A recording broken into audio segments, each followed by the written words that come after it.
So, ayan. Nako, ayan, kakaligo lang ho natin at basa pa nga yung buhok natin. Tapos ah, bigla kong nakita itong balita na pinangalanan. As in, nakita ko din yung pangalan ni Vitaliano Aguirre. Vitaliano Aguirre, Bongo, at si Bato de la Rosa. Nako, pinangalanan na as a co-perpetrator ni dating Pangulong Duterte ng ICC. Kung yun hong mga una, umuugong-ugong lang ho, no? O nasabi lang ho. Kumbaga, walang opisyal na may lagda, may papeles or whatever, nasabi ni Ombudsman Boying Remulla na itong si Bato de la Rosa ay may warrant, no? Nagtago na. Anak ng putek, paano pa kaya ho ito, mga kababayan? Si Bato de la Rosa, pinangalanan na. Ano na po kasunod niyan? Baka yung kasunod na po niyan, yung pagpapaaresto at yung paglabas ng talagang warrant of arrest ni Bato de la Rosa kay Vitaliano Aguirre at saka itong kay Bungo. Baka si Bungo, pati ho si Bungo, mga kababayan, hindi na din ho magpakita sa Senado. Baka hindi na din po pumasok sa Senado itong si Bungo, mga bossing. Nako, yung mga senador ni dating Pangulong Rodrigo Duterte, isa-isa na pong nauubos, mga kababayan. Paano 'yan? Baka ang matira na lang diyan si Robin Padilla. Di ba bakit? Si Joel Villanueva, medyo malapit-lapit na din ho yan.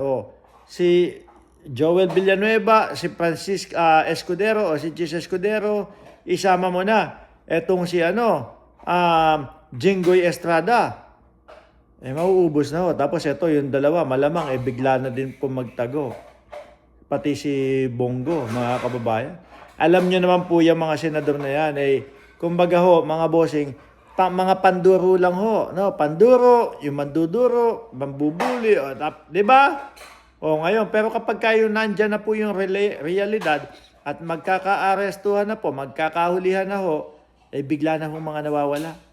Ano sabi ni Bato de la Rosa, mga kababayan, mga boss chipamo sir? Sabi ni Bato de la Rosa, kapag kayong may mga ganyan, dapat haharapin mo, hindi ka magtatago. Pero nakita nyo, ano ginawa?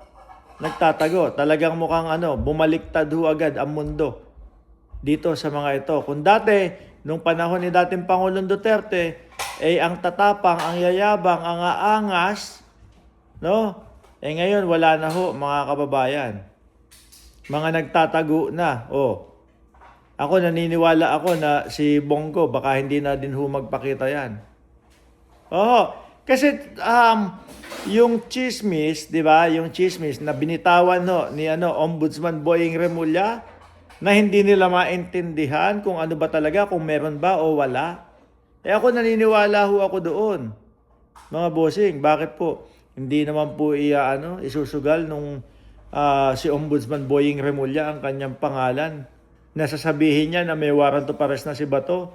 No? Ang nakikita ko dito, kinekengkoy nung magkapatid na Remulla, etong sila Bato, etong si Tobats. Alam nga nila, natakot. Pero mo magkapatid ho yan Ombudsman Boying at si Secretary John Vic Remulla. Isang text, isang tawag.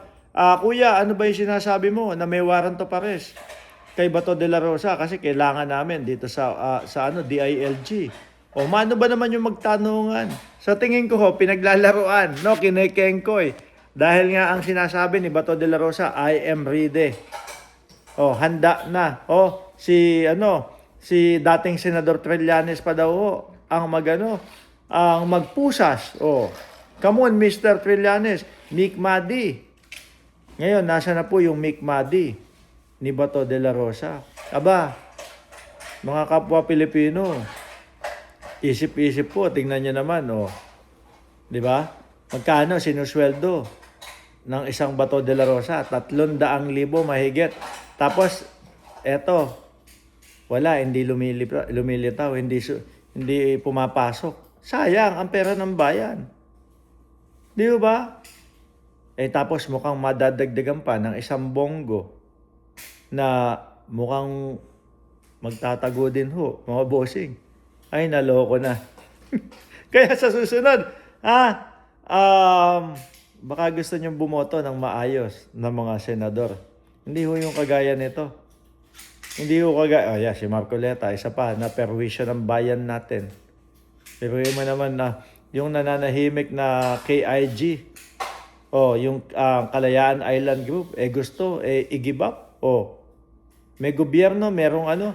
Kaya ito hong mga senador ni Duterte, mga bossing, pabigat lang ho sa bayan tong mga to. Ano po? Ganito mga DDS, no?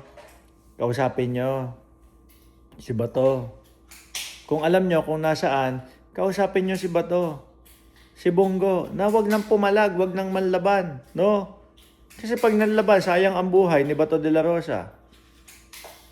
Kausapin nyo, sabihin nyo, Bato, nangako ka dati, Bongo, nangako ka dati.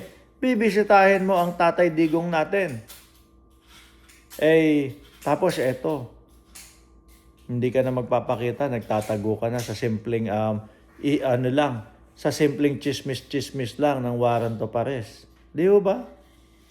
Bagay, hindi din ho kasi natin masisisi yung isang Bato de la Rosa, mga kababayan. Baka pag biglang pumasok ko sa Senado, bigla na lang pong paligiran po ng mga kapulisan at biglang arestuhin na lang po, mga bossing. Mahirap din ang sitwasyon ng tao.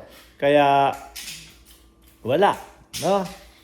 Sayang ang pera ng bayan. Dahil, merong isang senador hindi nagagampanan, hindi nagagawa ang kanyang trabaho dahil sa takot po na makulong.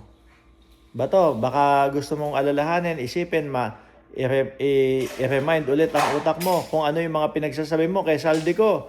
Saldico, dapat hindi ka nagtatago at ipinapaliwanag at idinidepensa mo yung sarili mo. So, ganun din yung gagawin mo, Bato. Okay? Ganun din ang gagawin mo, Bongo. No, wag kayong magtago, harapin ninyo at ipakita ninyo sa mga DDS na totoong matatapang kayo at matitigas kayo. Hindi yung puro kayo pagtatago ayayabang ninyo na ready, harapin. Tapos eto na. No, tingnan natin si Bongo. Subaybayan natin si Bongo. Kung magtatago din ba o haharapin ito pong ICC. Dahil sa totoo lang ho, mga kababayan, papunta na po yan sa exciting part, no? Baka nga meron ng eroplano na laging nakaantabay sa oras na matunton, makita si Bato de la Rosa, biglang maging activate na ho o activated na bigla yung warrant of arrest kay Bato de la Rosa, mga bossing. Isama mo na yung mga pangalan na nabanggit po dyan. Okay? Anyway, good luck sa mga DDS. Excited kami makita kayo na mag-iyakan na naman.